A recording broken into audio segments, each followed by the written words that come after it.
მეთაური იყო ერთიანი ნაციონალური მოძრაობის თბილისის ოფისთანაც ორგანიზაციებმა ახალგაზრდული ცენტრი და თავისუფალი თაობა საპროტესტო აქცია გამართეს ორგანიზატორების განცხადებით ნაციონალური მოძრაობა 15 ნოემბერს რუსეთის დახმარებით ხელისუფლების ძალადობრივი გზით ხელში ჩაგდება შეეცდება აქციის მონაწილეებმა იმ ტერიტორიების რუკა წარმოადგენს რომლებიც 2008 წლის შემდეგ საქართველოს დაკარგა რაშიც ახალგაზრდული ორგანიზაციის წევრები ბრალს ყოფილ პრეზიდენტ მიხეილ სააკაშვილსა და ნაციონალური მოძრაობის წევრებს დებენ აქციის მონაწილეებმა პროკურატურასაც მიმართეს და საქართველოს ტერიტორიების რუსეთისათვის გადაცემისთვის სააკაშვილის წინააღმდეგ სისხლის სამართლებრივი პასუხისმგებლობის დაყენება მოითხოვეს.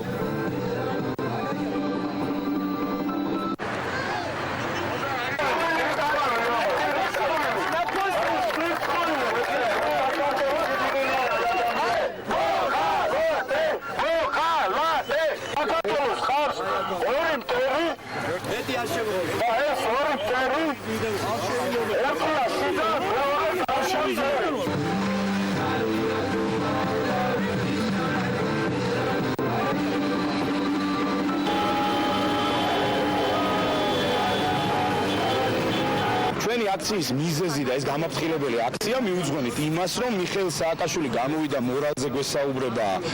გაქცეული მიხეილ სააკაშვილი, დამალული მიხეილ სააკაშვილი და დავით ბაქრაძე გვესაუბრება დეოკუპაციაზე. და საზოგადოებას შევახსენებთ, რომ ნაციონალური მოძრაობის მთავრობაში ყოფნა იყო დამღუპელი საქართველოს, იმიტომ რომ მაშინ მოხდა რუსეთის მიერ საქართველოს ოკუპაცია, მაშინ მოხდა მთელი ეკონომიკის რუსეთიზაცია და ყველაზე მეტად ისინი ასხავენ რუსეთის სისხლზე წყალს. 2008 წლამდე იყო საუბარი 20% მიწებზე, რომელიც დაუშვათ, აი ესე დავარქვათ რა, 20% მიწებზე, რომელიც რუსეთზე იყო გადაცემული, დღეს არის საუბარი უკვე 30% და აი ეს ხვაობას, 10%-იან ხვაობას, თუნდაც აი ესე ვისაუბროთ, ხო?